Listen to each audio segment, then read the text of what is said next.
Beautiful morning. Thanks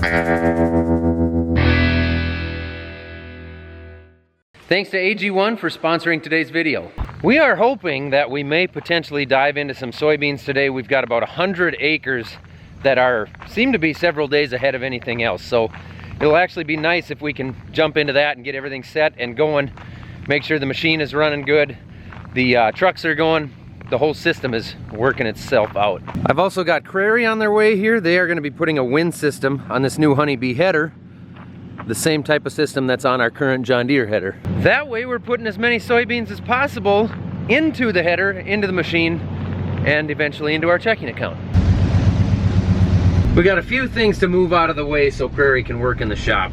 And it's been a couple of weeks since the square body left the shed, so figure I'll take it up and down the road just to stretch its legs. I'm really hoping harvest goes nice. Maybe we'll have some decent weather left after we're done with it, and I'll be able to actually drive this thing a little bit. I'm gonna take a minute here and mix up some AG1. This stuff is loaded up with all kinds of nutrients that we all need as part of our foundational nutrition. For some reason, no matter how many gas station and fast food meals I eat, I just can't seem to quite get all the nutrients that I need.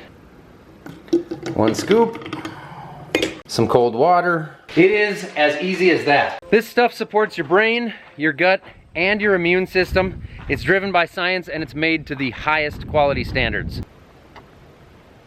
The ingredients in it are compatible to your body and easily absorbed. I like it the most because it's such an easy, effortless daily habit that fits right into a health routine. That means it's good for you. It's a good thing to do. I certainly don't know what I'm doing when I walk into the supplement aisle at a grocery store, so this stuff makes it a lot easier for me. It definitely improves your gut health, and it can help you with your energy as well. For those of us who tend to rely heavily on caffeine, it definitely can help a lot with that. So if you are interested in placing an order today and helping out your own foundational nutrition, all you have to do is go to drinkag1.com/millennialfarmer. Right now, AG1 is going to be giving my community, that's you guys, a free 1-year supply of AG vitamin D3 and K2 plus 5 free travel packs with your first purchase. Hey, thanks again to AG1 for sponsoring today's video. I really want to go for a Ranger ride really bad. Can we please? Guess who's waiting for me to get in the skid loader? Although I have no reason to drive it at the moment. She's just waiting for me to get in there because she knows. Oh, we got a combine moving. The plan is to turn the combine sideways in the shop here and back this header in this way because we can't get the header in through any doors. That's a 45-foot header.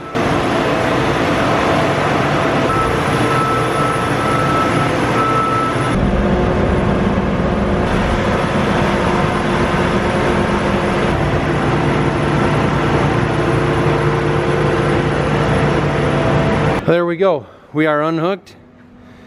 Yeah, it's 9 o'clock and Crary's rolling in with pallets. Lots of stuff to unload. Not a lot of weight, just a lot of pieces. I'm gonna let them work right now and do their thing. They've got a lot of setting up to do over there. So in the meantime, Dad and I got the new spray trailer. The dash trailer's all winterized. We're gonna back that into the corner and probably not touch that for a few months. Go Gadget Northwest Lighting.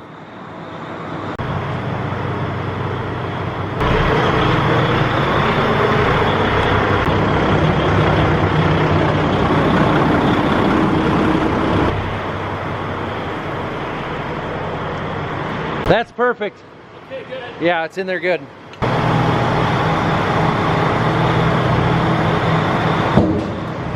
That fits in there very nicely. And we'll go right to hooking up one of the new hopper bottoms.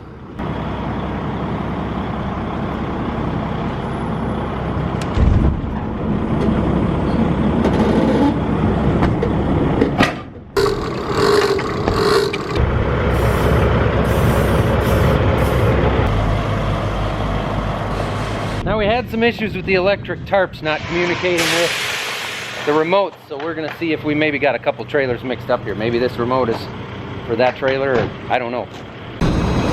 So this one works. Now it's just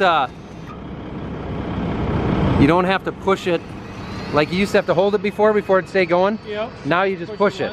Yeah. What if, do you hold it if you want it to stop? Did it have to open and stop? Well, I think, let's try this. So open again, then open. So I think if I push close, it just stops. Oh, then it stops. Yeah. Yeah, that'll work. So we got remote open and closed. And we can do it right here as well, which is probably what I'll do most of the time. Wow, that closes fast. And just to double check, I'm gonna take a peek inside. Looks pretty clean. That trailer works. I'm gonna just make sure the first one works here that I hooked up. That one did work. It was the second one here that I had some issues with. As suspected, the first trailer works just fine. The second one, the remote doesn't, it's awake. There's light there, but it does not communicate. But we can use the trailer without that for now. I'm sure it's just a calibration thing. And now that one's full of diesel. So now it's time to pull that thing up front and start looking at the header on that. That combine didn't get too many hours on it last fall because we ran the two machines and this one only did soybeans. And so I greased it all up. We checked the tires. We didn't even change oil or anything like that. Now we're gonna just kind of go through the header. Nothing wrong there, just see what it needs for sections and guards and anything else.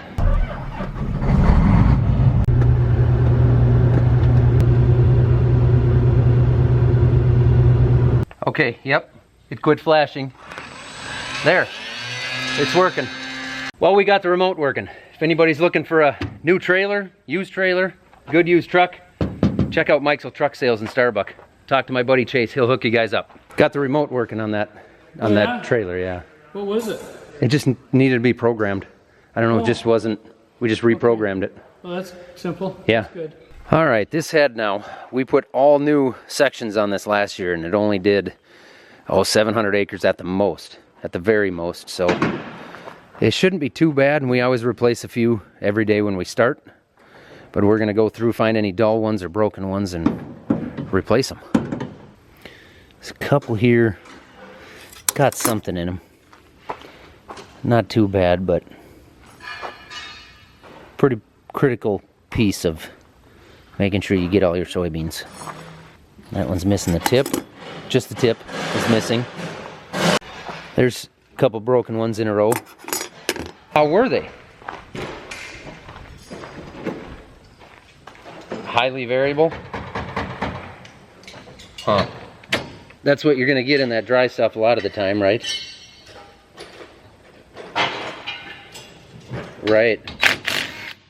What do you have? Lunch? Oh, thank you very much. Exactly what I wanted. What did you eat? Taco Bell. Taco Bell? That sounds pretty good too. I'm driving a car and it sounds weird. It's like I'm in a wind-up car or something. Like a big golf cart? Yeah, Corey says it's a 2.7 turbo.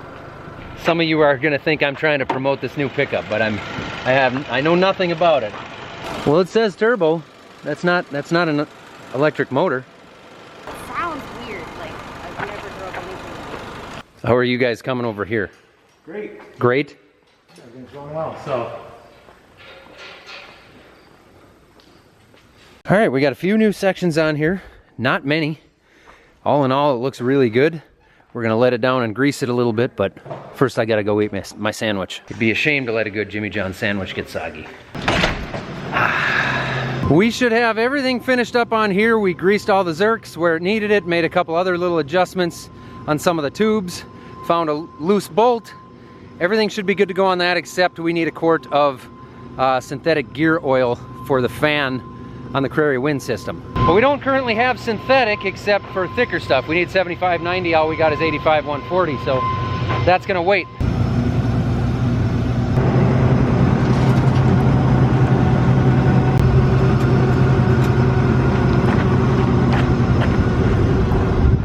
It looks good.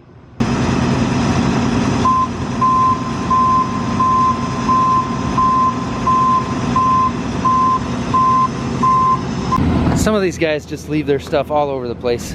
Well, we got one machine that could go anytime, and that one sounds like just a couple hours away. And the Crary crew went to lunch. Becky didn't know that they were out here, so they ran off to get separate lunch from what we had. But things are looking good here. obviously they got half of this mounted up, so this is gonna look really good and hopefully work really well. So I figured this would be a good time to mention that this November 30th in Fargo, North Dakota, Crary is gonna be putting on what they call the Full Pod event. A lot of you guys were there last year. You can go online and buy tickets. Myself, I will be there. Chet Larson from Larson Farms will be there. Brian Brown of Brian's Farming Videos will be there. And Tony Fast from Fast Ag Montana will be there. Come eat dinner.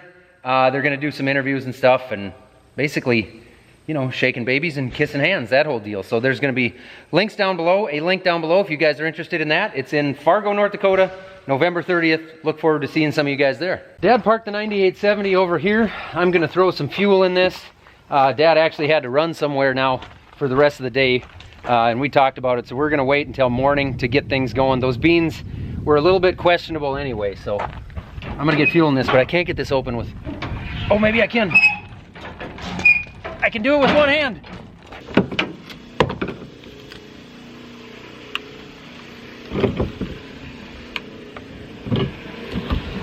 There we go. Well, at least diesel's cheap. The combines are ready. Since I got a little bit of time here left this afternoon, I'm gonna fill in a couple of spots that have been bugging me. We get a lot of washing off this big roof right here, especially around the edges of the diesel barrels. So I'm gonna fill in this spot, the area in the back here, and I wanna make this a little bit nicer here as well. It's not important stuff, it's just stuff that makes it a little bit nicer around here that I'd like to have done. That's all.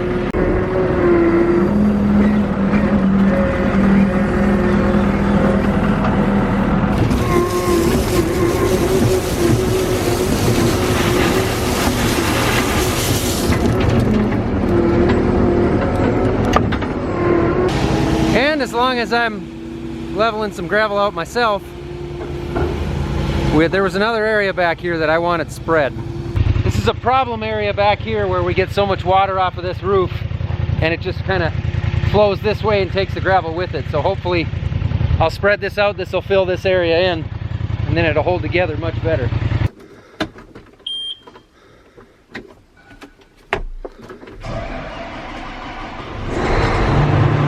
Meanwhile, our Crary wind system project continues. They've done an awesome job here, kind of done it all themselves, not kind of, but they have. But they've got one more wire that needs to be fished through the reel. And we've got to tilt the head back just to make that a little more accessible.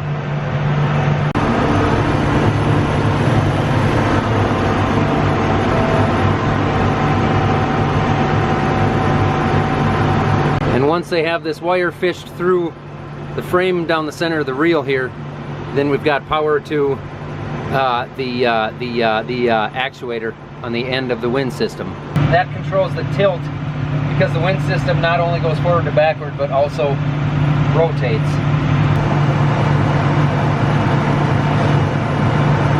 Well, it took a minute, but they got that electrical line fished through there. They got that all connected. We got the whole wind system on here. This header is ready to go. This combine is ready to go. That combine's ready to go. The header behind the grain cart's ready. So we have two machines ready to go. We have our trucks ready to go. The grain cart over there is pretty much ready to go. We are ready to go. Right now, in the condition we're at, I think we have about 100 acres of soybeans that will hopefully go tomorrow. We'll get that knocked off. I'm guessing we'll just take one machine down there because it's going to be a slow start. Unfortunately, and I hate to say this for everybody watching, I know you guys are going to be really bummed about this, and so am I, trust me, but Jim is not going to be able to join us this year for harvest. Jim is at home recovering from a surgery right now, as far as I know. I haven't talked to him for a couple days, but Dad has. Sounds like he's doing well, but unfortunately, he will not be with us for harvest, at least not for a few weeks here. Maybe at the end, we can start getting them out here. I hope so. But Jim, I hope you're doing well as everybody watching this. I know is a big fan of seeing Jim around here. So we're going to be hurting a little bit here without Jim around this harvest. But main thing is he's doing well, and we're ready to go here. So I'll keep you guys updated on that. I'll let you know how Jim is doing. Now I'm hoping that Onyx and maybe Becky and Rhiannon can actually step in quite a bit and maybe fill some of the Some of the seat time that we're gonna be missing with Jim gone because we also don't have 2.0. Nate 2.0, who's been with us the last, I don't know, 5 years. We also don't have him. He's actually working with another farm full time, so we're down 2 guys. And that's kind of, as far as full-time guys go, that's kind of what we got. So we're gonna be stretched a little bit thin here, but that's all right. We'll make do. We'll figure it out. And the good thing right now is that the weather seems like, at least at the moment, seems like it's gonna be pretty awesome. So we have that 100 acres ready to go, and then what we end up running into is that the rest of our acres kind of look like this. They're close. Things are getting awfully dry, but there's still a lot of yellow and green leaves out here. And it's pretty difficult to grind this through the combine because these green pods and these green stems, they feed through really tough, and you end up with a lot of pods like these ones that are still juicy. I lied, that one's not. But you end up with a lot of pods, a lot of leaves, a lot of stems. It's hard to grind through, and you end up with a dirty sample, either going to town or going into the grain bins. So I think what's gonna happen is we get that 100 acres off. It's gonna rain for a couple of days the way it looks, and then after it dries up again, I'm guessing the rain typically actually speeds this kind of stuff up for whatever reason. I'm gonna guess we're gonna be wide open after that point. And we've got a lot of corn that looks like this, which doesn't look bad, but it's got a lot of green in it yet. And when you walk out in here and you grab an ear and you break it open, yesterday some of it still wasn't black layered. This stuff just got there, which means that we are still in the 30 to 35% range as far as moisture goes. Now don't get me wrong, as far north as we are, and as spindly as some of the stalks are this year from our lack of moisture, and with some areas that we have a real rootworm problem in, we're gonna harvest as soon as we get done with soybeans. It doesn't matter if this stuff is still 30%. We're gonna take it, run it through the dryer, and put it in the bin so we can get it off the field before it snows. Because we're not gonna get tricked by the weather. We know at any point that is gonna turn. But it seems like there's corn coming off the fields in our area, but not in our immediate area. Right around here, there isn't any. But you get 20 miles out to the west and to the north, they are starting to take some corn. For whatever reason, we're just in a pocket here where everything is a little bit later yet. But we're there. In the next video, we will be combining soybeans. So hopefully you guys will watch that video too. Thank you for watching this one. I appreciate it. Keep it between the rows.